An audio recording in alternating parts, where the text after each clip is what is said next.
ಇವತ್ತು ನವೆಂಬರ್ 1 ಕನ್ನಡ ರಾಜ್ಯೋತ್ಸವ. ಮುಖ್ಯಮಂತ್ರಿಗಳು ಧ್ವಜಾರೋಹಣ ಮಾಡಿ ಮಾತನಾಡಿದರು. ಕೇಂದ್ರ ಸರ್ಕಾರದ ವಿರುದ್ಧ ವಾಗ್ದಾಳಿ ನಡೆಸಿದರು.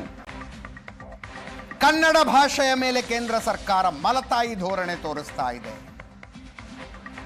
ಕನ್ನಡದ ಅಭಿವೃದ್ಧಿಗೆ ದುಡ್ಡು ಕೊಡದೆ ತಾರತಮ್ಯ ಮಾಡ್ತಾ ಇದೆ. ಹಿಂದಿ ಸಂಸ್ಕೃತ ಭಾಷೆಗಳ ಅಭಿವೃದ್ಧಿಗೆ ದುಡ್ಡು ಕೊಡ್ತಾರೆ. ರಾಜ್ಯದ ಮೇಲೆ ಹಿಂದಿ ಹೇರಿಕೆಯ ನಿರಂತರ ಹುನ್ನಾರ ನಡೀತಾ ಇದೆ. ಇತರೆ ಭಾರತೀಯ ಭಾಷೆಗಳ ಕಡೆಗಣನೆ ಮಾಡಲಾಗ್ತಾ ಇದೆ ಅಂತ.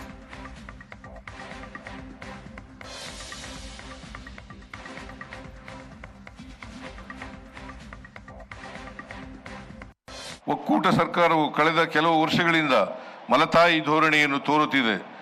4.5 ಲಕ್ಷ ಕೋಟಿ ರುಗಳಿಗಿಂತ ಹೆಚ್ಚಿನ ತೆರಿಗೆಯ ಸಂಪತ್ತನ್ನು ಕರ್ನಾಟಕವು ನೀಡುತ್ತಿದೆ. ಆದರೆ ನಮಗೆ ಬಿಡಿಗಾಸು ಕೊಟ್ಟು ಪ್ರತಿ ವರ್ಷ ಸಾವಿರಾರು ಕೋಟಿ ರೂಪಾಯಿಗಳನ್ನು ವಂಚಿಸುತ್ತಿದೆ. ಹಿಂದಿ ಭಾಷೆಯನ್ನು ಏರಿಕೆ ಮಾಡಲು ನಿರಂತರ ಹುನ್ನಾರ ನಡೆಯುತ್ತಿದೆ. ಹಿಂದಿ ಸಂಸ್ಕೃತ ಭಾಷೆಗಳ ಅಭಿವೃದ್ಧಿಗೆ ಮಾತ್ರ ಅನುದಾನಗಳನ್ನು ನೀಡಲಾಗುತ್ತಿದೆ. ಕನ್ನಡವೂ ಸೇರಿದಂತೆ ಉಳಿದ ದೇಶ ಭಾಷೆಗಳನ್ನು ನಿರ್ಲಕ್ಷಿಸಲಾಗುತ್ತಿದೆ. ರಾಜ್ಯದ ಅಭಿವೃದ್ಧಿಗೆ ಪೂರಕವಾಗಬೇಕಾಗಿದ್ದ ಯೋಜನೆಗಳನ್ನು ಕರ್ನಾಟಕಕ್ಕೆ ಕೊಡದೆ ವಂಚಿಸಲಾಗುತ್ತಿದೆ. ಕನ್ನಡ ಭಾಷೆಗೆ ಶಾಸ್ತ್ರೀಯ ಸ್ಥಾನಮಾನ ನೀಡಲಾಗಿದ್ದರೂ ನೀಡಬೇಕಾದ ಅನುದಾನವನ್ನು ಕೊಡದೆ ಅನ್ಯಾಯ ಮಾಡಲಾಗುತ್ತಿದೆ.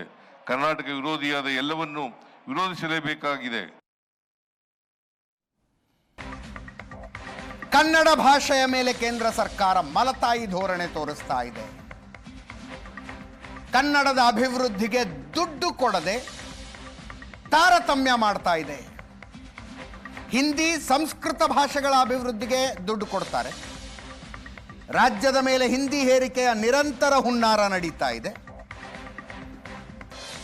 ಇತರೆ ಭಾರತೀಯ ಭಾಷೆಗಳ ಕಡೆಗಣನೆ ಮಾಡಲಾಗ್ತಾ ಇದೆ ಅಂತ.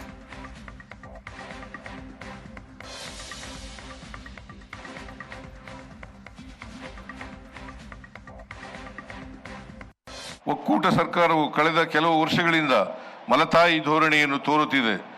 4.5 ಲಕ್ಷ ಕೋಟಿ ರುಗಳಿಗಿಂತ ಹೆಚ್ಚಿನ ತೆರಿಗೆಯ ಸಂಪತ್ತನ್ನು ಕರ್ನಾಟಕವು ನೀಡುತ್ತಿದೆ. ಆದರೆ ನಮಗೆ ಬಿಡಿಗಾಸು ಕೊಟ್ಟು ಪ್ರತಿ ವರ್ಷ ಸಾವಿರಾರು ಕೋಟಿ ರೂಪಾಯಿಗಳನ್ನು ವಂಚಿಸುತ್ತಿದೆ. ಹಿಂದಿ ಭಾಷೆಯನ್ನು ಏರಿಕೆ ಮಾಡಲು ನಿರಂತರ ಹುನ್ನಾರ ನಡೆಯುತ್ತಿದೆ. ಹಿಂದಿ ಸಂಸ್ಕೃತ ಭಾಷೆಗಳ ಅಭಿವೃದ್ಧಿಗೆ ಮಾತ್ರ ಅನುದಾನಗಳನ್ನು ನೀಡಲಾಗುತ್ತಿದೆ.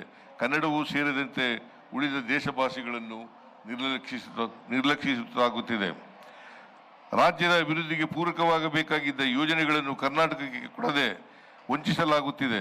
ಕನ್ನಡ ಭಾಷೆಗೆ ಶಾಸ್ತ್ರೀಯ ಸ್ಥಾನಮಾನ ನೀಡಲಾಗಿದ್ದರೂ ನೀಡಬೇಕಾದ ಅನುದಾನವನ್ನು ಕೊಡದೆ ಅನ್ಯಾಯ ಮಾಡಲಾಗುತ್ತಿದೆ.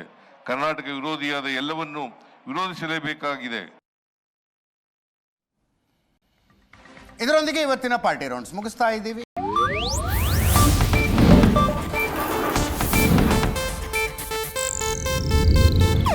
ಇದು ಏಷ್ಯಾನೆಟ್ ನ್ಯೂಸ್ ನೆಟ್ವರ್ಕ್ ಪ್ರಸ್ತುತಿ.